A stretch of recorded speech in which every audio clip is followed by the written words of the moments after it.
In 146 BCE, the ancient Greek city of Corinth stood at the edge of destruction. For centuries, it had been one of the richest and most powerful cities in the Mediterranean world. Its location on the narrow isthmus connecting mainland Greece to the Peloponnese allowed it to control trade between east and west. Two great harbors opened in opposite directions, one toward Italy and the western seas, the other toward Asia Minor and Egypt. Ships arrived every day carrying grain, wine, marble, bronze, spices, silk, and luxury goods. Merchants from many lands crowded its docks. Its markets echoed with voices in Greek, Phoenician, Latin, Egyptian, and dozens of local dialects. Wealth flowed through its streets like water through a canal, and generations of Corinthians grew up believing that prosperity was their natural condition. Corinth was not only rich in money, but also in culture.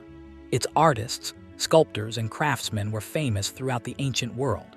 Its temples were filled with offerings of gold and silver. Its festivals attracted visitors from distant cities. Women in Corinth were more visible in public life than in many other Greek states. Wives of merchants and officials managed large households that functioned like small businesses. They supervised slaves, tracked inventories, handled accounts, and negotiated with suppliers when their husbands were away. Priestesses and temple servants held religious authority and managed sacred funds. Noblewomen displayed their status through jewelry, clothing, and public patronage. A woman's identity was deeply tied to the city's power and reputation. But beneath this prosperity lay political tension. Rome, rising as the dominant power in the Mediterranean, increasingly interfered in Greek affairs. The Achaean League, of which Corinth was a leading member, tried to preserve Greek autonomy. For years, arguments, diplomatic insults, and small conflicts accumulated. Many Corinthian leaders believed Rome could be resisted. Others urged compromise. The women of the city had no voice in these debates, yet they would bear the consequences. When war finally came, it exposed the imbalance of power. Roman armies were professional, disciplined, and experienced in conquest. The Greek forces were divided, underfunded, and poorly coordinated. In the decisive battles, the Achaean army collapsed. Cavalry fled, infantry broke, and commanders lost control. Thousands of men were killed or scattered. On a hill above the Agora stood Thea, a woman in her 30s, wife of a council member. From her second-floor window, she watched smoke rise from the Roman camp. Her husband had marched with the army 3 days earlier and had not returned. No messenger came. No body was brought back. There was only silence. Around her, Corinth felt unreal. Streets that had once been crowded from dawn to dusk were empty. Shops were shuttered. Warehouses stood unlocked and abandoned. Dogs roamed without owners. The sound of carts, hammers, and voices had vanished. With the army destroyed and leaders fled, order collapsed. On the first night after defeat, looters moved through the upper districts. Freed slaves, dockworkers, and desperate men broke into houses, searching for food and valuables. They took grain, oil, wine, silver cups, bronze mirrors, jewelry, and clothing. They did not usually harm people, not yet. They were focused on survival and profit. Hunger and fear drove them more than cruelty. Women and children hid in cellars and storerooms. Some families had secret rooms built years earlier against pirates and thieves. These spaces now became shelters against their own neighbors. Mothers pressed their children into silence. Neighbors whispered through walls. Some shared food. Others had nothing left to give. Rumors spread quickly. The general had fled. Another had poisoned his wife and killed himself. Rome was gathering its forces.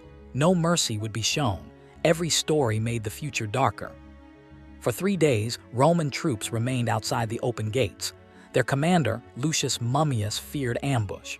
He had heard stories of desperate defenders luring armies into narrow streets. He preferred patience. The legions built camps, sharpened weapons, and drilled in formation while the city watched. Inside Corinth, time stretched painfully. Some families tried to escape at night. They slipped through southern gates and headed toward mountains or coastal villages. They carried bundles of clothing, small bags of grain, and coins sewn into hems. Some succeeded and disappeared into anonymity. Many were caught by patrols, robbed by bandits, or forced back. No records tell their fate. Those who remained lived in suspended terror. They listened to the wind in empty courtyards. They watched Roman standards rise and fall. They saw columns of soldiers assembling and dispersing. Every sunrise felt like a countdown. When Mummius finally gave the order, the legions entered in tight formation. There was no battle, no organized resistance. Corinth had been drained of strength and courage. What followed was systematic destruction. Roman military practice in such cases was well established. Cities that resisted were punished. Fighting-age men were killed to prevent future rebellion. Women, children, and the elderly were spared not out of mercy, but because they had economic value. Soldiers moved street by street, doors were smashed, walls were broken, hidden rooms were exposed. Anyone found was dragged outside. Some were beaten, some were killed when they resisted.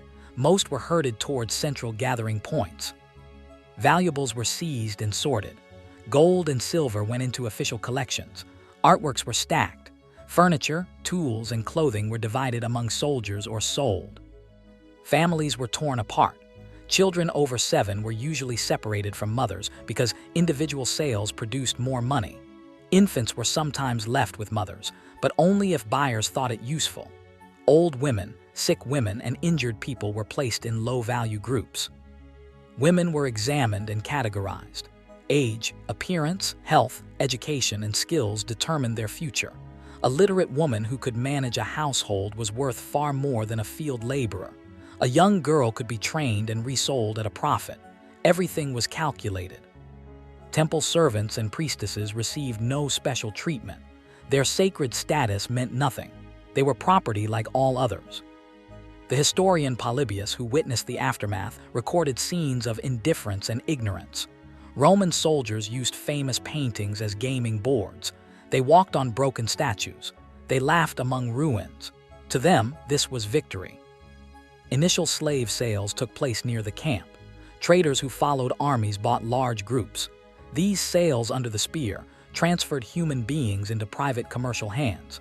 From there, captives were transported across seas. The greatest hub of this trade was Delos.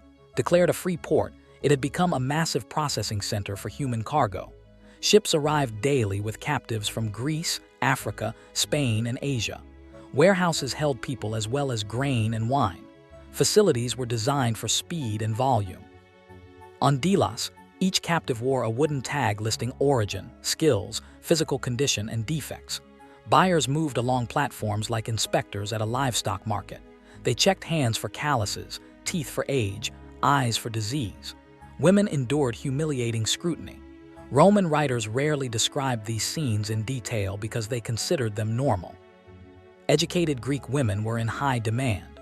Roman elites were adopting Greek culture. They wanted Greek tutors for children, Greek secretaries for letters, Greek musicians for banquets, Greek managers for households.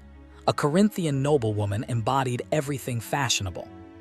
A woman like Thea, literate and experienced, would likely be sold to a wealthy family. She might manage slaves, teach children, organize banquets, and handle correspondence. She would live indoors in relative comfort, yet remain property. Her life would depend entirely on her owner's character. Poorer women were sent to estates in Italy and Sicily. There they worked in fields, olive presses, and wool workshops.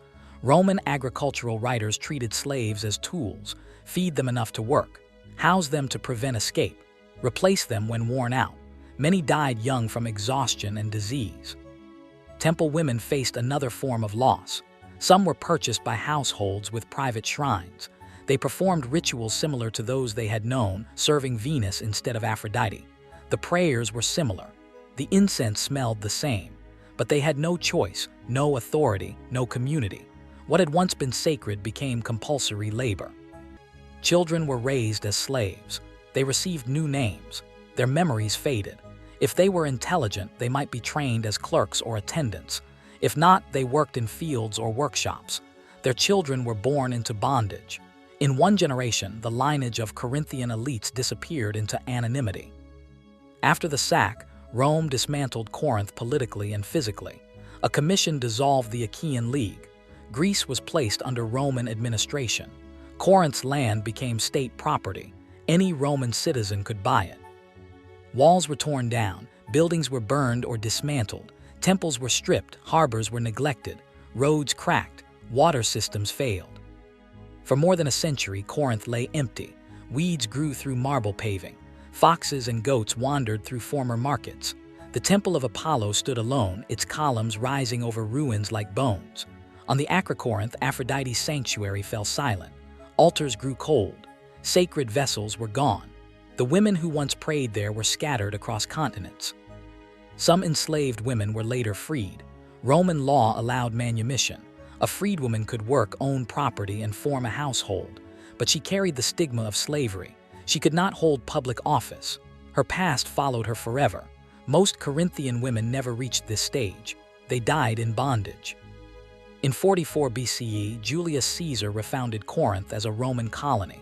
Veterans and freedmen settled there. They built straight roads, Roman forums, baths, and temples.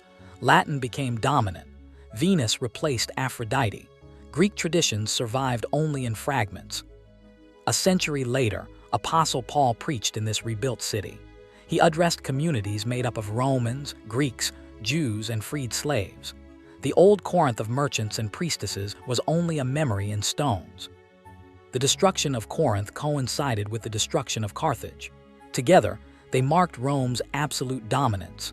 They showed that resistance would be met with annihilation. For the women of Corinth, this meant the end of everything that had given life meaning. They had once managed wealth, supervised trade, led rituals, hosted guests, raised educated children, and shaped social life. Their identities were rooted in their city.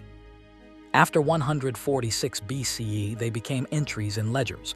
They became cargo on ships. They became prices in auctions. Their names vanished. Their family histories ended. Their voices were never recorded. No monument lists them. No epic honors them. No inscription preserves their stories. Archaeologists find ash layers and broken walls, but not the memories of mothers torn from children, priestesses stripped of authority, wives reduced to property. What remains is silence. And within that silence lies the story of thousands of women whose lives were broken by conquest, processed by bureaucracy, and erased by time. They were not defeated in battle. They were absorbed into a system that valued profit over humanity. They survived in fragments, scattered across an empire, carrying memories of a city between two seas that no longer existed. They once had names. They once had homes. They once had futures. History remembers only their loss.